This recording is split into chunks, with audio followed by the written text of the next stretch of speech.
இன்றைக்கான வீடியோ பதிவு என்னென்னு பார்த்தீங்கன்னா, நம்ம விதைகள் தான் நட போகிறோம். இப்போ ஆடி மாதம் பிறந்துருச்சு. ஆடி மாதம் பிறந்து ஆடி 18 முடிஞ்சிருச்சு. இன்ன வரைக்குமே மழை பெய்யாமல் இருந்தது. ஆடி 18க்கு லைட்டாக மழை தூர்னுது. இப்போ நேற்று தான் ஒரு பாட்டை ஈவினிங் போல் மழை பெஞ்சுது. அதனால் கொஞ்சம் மண்ணெல்லாம் ஈரமாக இருக்குது. நம்ம இன்றைக்கி விதைகள்லாம் நட்டுக்கலாம். என்னென்ன விதைகள் இருக்குதுன்னு பார்க்கலாம். இதில் எல்லா வகையான விதைகளும் கலந்துருக்கு. இதில் வெண்டி விதை இருக்குது, சீத்தா விதை இருக்குது, அப்புறம் பூச்செடிக்கு உண்டான டேலியா பூக்கு உண்டான விதைகளும் இதில் இருக்குது. அதுக்கப்புறம் பார்த்திங்கன்னா இந்த கொட்டைமுத்து இருக்குது, வெள்ளரி பிஞ்சி விதை இருக்குது. அடுத்தது இங்கே தனியாக எடுத்து வச்சுருக்கேன் முள்ளங்கி விதை இருக்குது. இது பார்த்திங்கன்னா இங்கிட்டு சீத்தா விதை தனியாக இருக்குது. இது பீன்ஸ் விதை. இது பீன்ஸ் விதை, சீத்தா விதை. இது முள்ளங்கி விதை, முள்ளங்கி வெள்ளரிக்காய் விதையே இருக்குது. இதில் எல்லா விதைகளும் கலந்துருக்கு. இதிலிருந்து தனித்தனியாக நான் எடுத்து வச்சுருக்கேன். பூச்செடிக்கு உண்டான விதை, அந்த டேலியா பூவுக்கு உண்டான விதைகளை மட்டும் நம்ம தனியாக எடுத்து வச்சுக்குவோம். இந்த மாதிரி தான் இருக்கும் அதனுடைய விதை போட்டோம்னா நல்லா முளைச்சிரும். மழை பெய்யும் போது நம்ம இந்த விதைகள்லாம் நம்ம விதைச்சோம் அப்படின்னாக்கா சீக்கிரமாகவே துளுத்து வந்துடும். ஓகே, இப்போ ஒன்று ஒன்றா விதைகள்லாம் நம்ம விதைச்சிக்கலாம். என்னென்ன விதைகள் நம்ம இன்றைக்கி ஊனலான்னு பார்த்துடலாம். இதில் இருக்கிற விதைகள்லாம் ஒன்று ஒன்றா நம்ம பொறுக்கி தனித்தனியாக நம்ம எடுத்து வச்சுக்கலாம். வெண்டைக்காய் விதை இப்போ பொறுக்கிட்டுருக்கேன். அப்படி ஒரு விதையாக நம்ம பொறுக்கி எடுத்து வச்சுக்கலாம். இந்த பாருங்க, அப்படியே பொறுக்கி இந்த பிளேட்டில் எடுத்து வச்சிட்ருக்கேன். அடுத்தது இது பப்பாளி விதை, இதையும் எடுத்து வச்சுக்கலாம். எல்லாமே தனித்தனியாக பொறுக்கிக்கலாம். இதில் நிறைய விதை எல்லாமே மிக்சிங்காக இருக்குது. நம்ம ஒன்று ஒன்று தனித்தனியாக நம்ம எடுத்து வச்சுக்கலாம். எடுத்து வச்சுக்கிட்டு காட்டுறேன். அடுத்த விதை பார்த்திங்கன்னா டேலியா பூ விதை. அது பாருங்கள், என் கையில் இருக்குது. இதுதான் டேலியா பூ. இதனுடைய விதைகள் ஒரு மூணு விதை நம்ம விதைச்சோம்னா போதும், நல்லா வந்துடும். டேலியா பூ விதை இதையும் நம்ம வச்சுக்கலாம். நம்ம ஒன்று ஒன்றா தனித்தனியாக எடுத்து வச்சுட்டு அதுக்கப்புறம் விதைகள்லாம் நம்ம விதைச்சிக்கலாம். விதையெல்லாம் ஒன்று ஒன்றா விதைச்சிக்கலாம். இப்போ பீன்ஸ் விதையை ஊனிடலாம். விதை இந்த இடத்துல ஊனிக்கலாம். மண்புழு இருக்குது பாருங்கள் இந்த இடத்துல. அதான் மண்புழுவோடைய நிறைய மண்புழு இருக்குதுமா. அதான் நிறையா இருக்குது. மழை தூர்னா தான் நமக்கு நல்லா இருக்கும் விதை விதைக்கிறதுக்கு எதுக்காக இருந்தாலுமே. ஓகே, இதில் ஒரு 3 விதையை போட்டுக்கலாம். 1 2 3 அது போட்டு 3 விதை பீன்ஸ் விதை. அடுத்ததாக இங்கிட்ட பக்கத்துலேயே இன்னொரு 3 விதையை போட்டுக்கலாம். அப்போ தான் ஒன்று இல்லைனாலும் ஒன்று முளைச்சி வரும். போட்டுக்கலாம். 1 இது 2 இது 3 விதை போட்டாச்சு. இப்போ நம்ம மண்ணை தள்ளிக்கலாம். ரொம்ப அழுத்தி ப்ரெஸ் பண்ண வேணாம், அப்படியே லைட்டாக நம்ம ஒன்றுனாலே போதும். இப்போ இங்கே 3 விதை போட்டோம். 1 மண்ணில் ஊனிடுச்சு அதுவே. இப்போ அப்படியே மண்ணை தள்ளிக்கலாம். அவ்வளோதான், 6 பீன்ஸ் விதை ஊனி இருக்கும். இனிமேல் வெண்டி விதை ஊனிக்கலாம். இந்த இடத்துல வெண்டைக்காயை போட்டுக்கலாம். எல்லாமே அப்படியே லைட்டாக நம்ம கொத்தி விட்டு மண்ணை போட்டாலே போதுமானது. 2 விதையை போட்டுக்கலாம். போட்டுட்டு அந்த அருவாளில் மாதம் கீழே உள்ளது பொறுத்து அறுத்து விடும். ஓகே, மேலே விட்டோம், கீழே உள்ள கிளையை அறுத்து விடும். இங்கே 1, அடுத்ததாக இது பக்கத்தில் கொஞ்சம் தள்ளி. ஏன்னா துளுத்து வந்ததுன்னா அடர்ந்து வரும். அதனால் கொஞ்சம் பக்கத்தில். மழை இப்போ தான் பெஞ்சு மண்ணெலாம் கொஞ்சம் ஈரமாக இருக்குது. அதனால தான் இப்போ போட ஆரம்பிச்சிருக்கோம். ஓகே, எதை போட்டாச்சு. இதுலேயும் அது பண்ணிக்கலாம். பக்கத்துலேயே துளசி இருக்குது. இங்கிட்ட 1 போட்டுக்கலாம் மல்லிகைப்பூ கண்ணுக்கும் பக்கத்தில். ஏன்னா அதிக விதையும் போட முடியாது. நெருக்கமாக போட்டோம்னாலும் முளைச்சி வரணும்ல அது. ஓகே, இந்த இடத்துல போட்டுடலாம். ஓகே, கொத்தியாச்சு. இதில் ஒரு 3 விதை. ஓகே, இப்போ மண்ணை போட்டு மூடிடலாம். இப்போ இந்த கத்திரி செடிலாம் இந்த இதெல்லாம் அறுத்து விட்டுக்கலாம். அறுத்து விட்டோம்னா தான் மழை பெய்ய நல்லா துளுத்து வரும். இப்போ தான் துளுத்து வருது பாருங்கள். அப்படி இந்த சூம்பி போன மாதிரி இருக்கிறது, பழுத்து போனது, அந்த இலையெல்லாம் நம்ம கட் பண்ணி விட்ருவோம். மெயின்டைன் பண்ணோம்னா தான் செடி கொடியெல்லாம் பராமரிப்பு வேணும். இல்லை அப்படின்னாக்க அது அப்படியே ஒன்றும் இல்லாமல் போயிடும். கருவேப்பிலை கன்று பாருங்கள், இப்போ தான் எல்லாமே நல்லா துளுத்து வந்துட்டுருக்கு. இந்த பக்கம் பார்த்திங்கனாக்கா செம்பருத்தி எல்லாம் துளுக்க ஆரம்பிச்சிருக்குது. நாம் எல்லாத்தையும் கட் பண்ணி விட்டேன். இப்போ மழை பெய்யறதுனால இனிமேட்டுக்கு நல்லா துளுக்க ஆரம்பிச்சிரும்.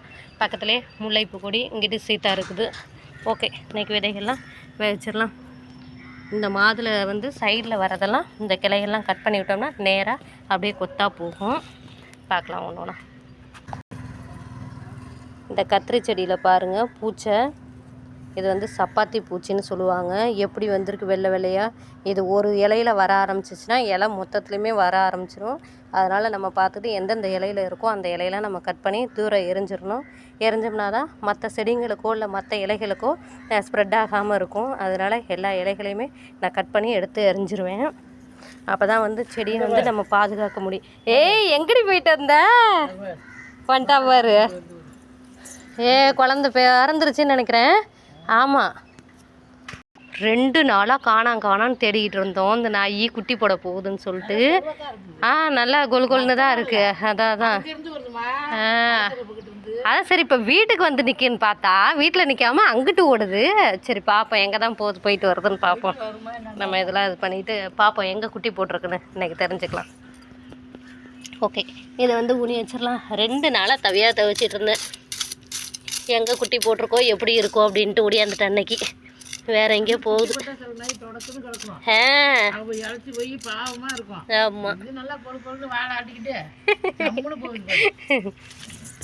கண்டுக்கவே இல்லை பாரு, நம்மளையெல்லாம் கண்டுக்கவே இல்லை. அங்க வரும்போதே வாழாட்டிட்டு திரும்பி கூட பார்க்கலாம். வாழை மட்டும் தான் ஆட்டினாங்க மேடம். இதையும் கட் பண்ணி எடுத்துக்கலாம். என்னத்தையே திங்கிது. சரி, இங்கே வந்து நின்னா நம்ம போட மாட்டோம். பாரு எப்படி தெரியுது. இத்தனை நாளாக இங்கே இருந்து இருக்கு, முன்னாடி ஆக்டிவாக இருக்கு.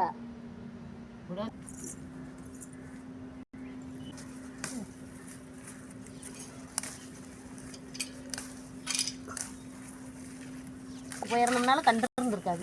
எப்படி கண்டுக்குவோம்? வாழை நம்மளை கூப்பிடும். அது ஊத்த வந்து நிற்கல, வீட்டுக்கிட்ட நிற்கல, வீட்டில் போடல. உனக்கு போய் பாவம் பார்த்தேன் பாரு. நான்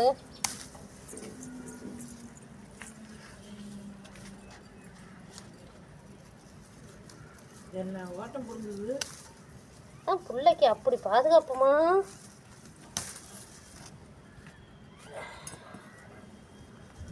இவ்வளோ கண்ணில் பட்டதுனாக்க முன்னாடி பாரு நம்ம பிள்ளை கொண்டாலும் கொண்டு போடுவாங்கன்னு நினச்சிச்சேன். என்ன நோயா இருக்குண்டா.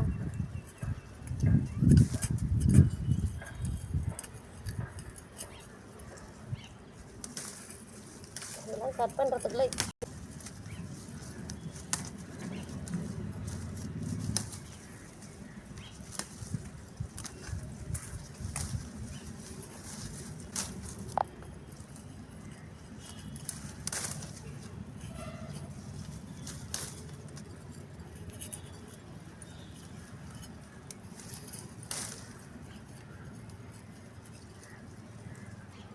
கண்ணில் மூஞ்சில நீ என்ன பண்ணுறேன்னா தண்ணி ஊற்றுறது இதில் நடந்து போய் ஊற்றாத. வாளியில் தண்ணி வச்சுக்க. டப்பாவில் மட்டும் செவுத்து அடி.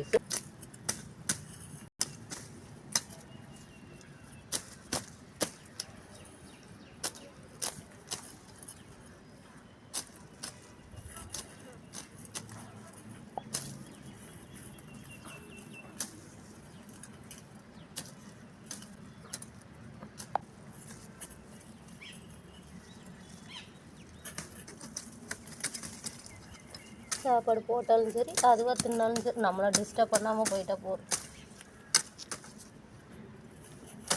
நம்மளுடைய கணக்கு முடிஞ்சிருச்சா என்னவோ. அந்த குட்டியோட இழுத்துட்டு இங்கே வந்து தந்துச்சா? குட்டி போட்டிருக்கு தானே நீங்கள் போய் இழுத்துட்டு வந்தீங்க.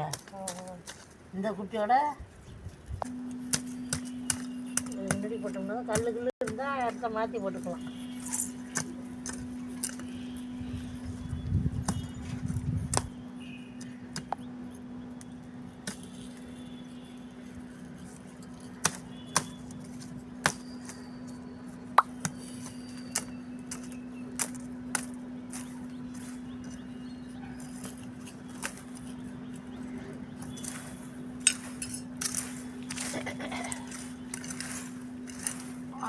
அந்தாண்ட அடி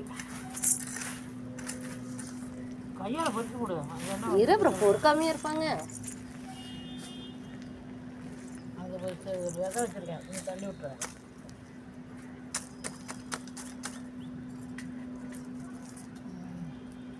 ஓகேவா?